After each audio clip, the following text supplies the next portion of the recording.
প্রথমে একটু ব্যাখ্যা করতে চাই যে ভারতীয়রা এখন যা করছে এই ধরনের পাগলামি তারা কেন করছে। আপনারা জানেন যে ভারত 1971 সালে যখন এই যুদ্ধ আমাদের স্বাধীনতা যুদ্ধে আমাদেরকে সহযোগিতা করেছিল, তখন তারা শুধুমাত্র আমাদেরকে স্বাধীন করবার জন্য সহযোগিতা করেনি।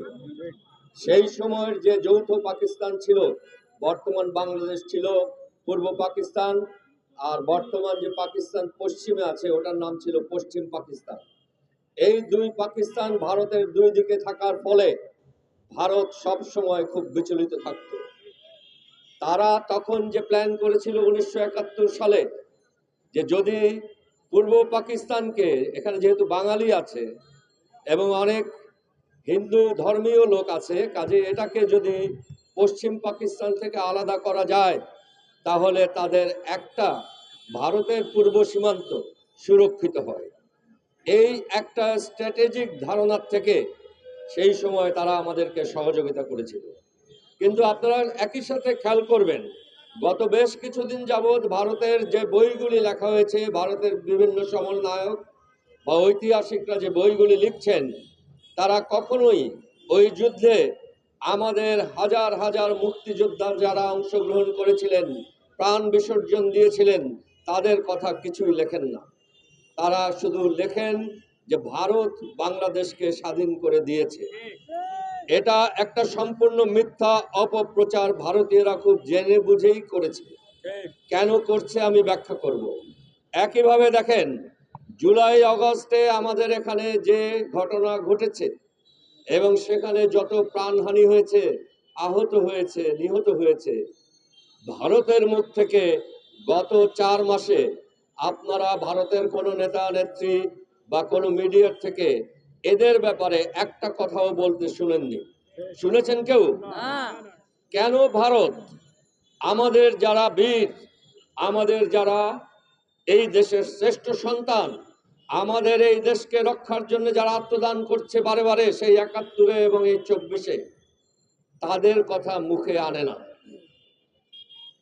এটার একটা কারণ হচ্ছে ভারত বাংলাদেশের যে বীর, তাদের কথা আমাদেরকে ভুলিয়ে দিতে চায়, যেন আমরা সব সময় মানসিকভাবে দুর্বল থাকি এবং ভারতকে নেতা মানি। এটা ভীষণ ধরনের একটা হীন চক্রান্ত এবং এর জন্য ভারত অনবরত মিথ্যাচারিতা করে যাচ্ছে, অনবরত অমানবিক আচরণ করে যাচ্ছে আমাদের সাথে।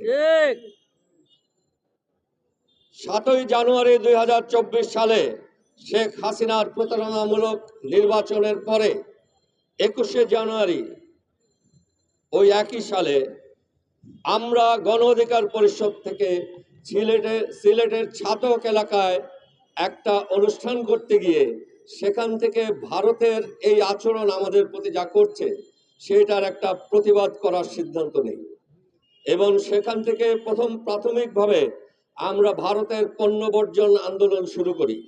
আমাদের উদ্দেশ্য ছিল মূলত ভারতের পণ্য বর্জন সাথে সাথে বাংলাদেশকে স্বাবলম্বী করা। একই সাথে ভারত আমাদের সাথে যে অন্যায় আচরণগুলি করছিল সেটার একটা জবাব তৈরি করা, একটা প্রতিরোধ তৈরি করা। সেই প্রতিরোধী গণ অধিকার পরিষদ ধীরে ধীরে আজকে নিয়ে আসছে এখানে ভারতীয় আগ্রাসন বিরোধী আন্দোলন। এটা ইতিহাস আপনারা অনেকে জানেন না। আমরা এখন সেই ভারতীয় পণ্য বর্জন আন্দোলনকে আরো বড় করে ভারতীয় আগ্রাসন প্রতিরোধ আন্দোলনের রূপ দিতে যাচ্ছি এবং এর জন্য আমরা কাজ শুরু করব। ভারত বর্তমানে যা করছে আপনারা জানেন, অনবরত ভারতের কিছু মিডিয়া এবং দিল্লির মোদী সরকার অনবরত মিথ্যাচারিতা করছে বাংলাদেশ সম্বন্ধে এবং এটার উদ্দেশ্য হচ্ছে একটাই, যে দেশে হিন্দুরা নানাভাবে অত্যাচারিত হচ্ছে, যেটা সম্পূর্ণ মিথ্যা কথা, এবং এটা করে একটা সাম্প্রদায়িক দাঙ্গা বাঁধানোর চেষ্টা করছে। এটা কেন করছে? তারাও এটা বোঝে যে বাংলাদেশের জনগণকে এত তাড়াতাড়ি এরকম একটা উস্কানি দিয়ে বিচলিত করা যাবে না এবং এখানে এখন পর্যন্ত সেই দাঙ্গাটা তারা বাঁধাতে পারেনি। চিটাগংয়ের এত বড় ঘটনার পরে অ্যাডভোকেট সাইফুল ইসলামকে এরকম নৃশংসভাবে হত্যা করার পরেও কোনো দাঙ্গা এখানে ঘটেনি। ভারত নিরাশ হচ্ছে বারে বারে। আমি এটারও ব্যাখ্যা দিচ্ছি আপনাদের। ভারত 1971 সাল থেকে 2024 সাল 53 বছর পর্যন্ত বাংলাদেশকে তাদের নিয়ন্ত্রণে রাখার জন্যে যেই পরিকল্পনা করেছিল, অর্থাৎ তাদের বাংলাদেশ সংক্রান্ত বৈদেশিক নীতির একটা অংশ, ফরেন পলিসির একটা অংশ, সেইটা 24 সালে শেখ হাসিনাকে পতনের মাধ্যমে সম্পূর্ণ পানিতে গেছে, যেটাকে সাধারণভাবে বলা হয় জলে গেছে। তাদের এতদিনের একটা অর্জন, যেখানে তারা প্রায় সম্পূর্ণ করে এনেছিল সিকিমের মতো শেখ হাসিনার মতো একটা দাসী এখানে বসিয়ে বাংলাদেশকে ভারতের পূর্ণ নিয়ন্ত্রণে নিয়ে যাওয়ার একটা সম্ভাবনা সৃষ্টি হয়েছিল, সেটা হঠাৎ সম্পূর্ণ ব্যর্থ করে দেয়। তাও কারা ব্যর্থ করে? বাংলাদেশেরই কিছু অদম্য ছাত্র, এবং পরবর্তীতে জনতাও তাদের সাথে যোগ দেয়, একসময় সেনাবাহিনীও তাদের সাথে যোগ দেয়।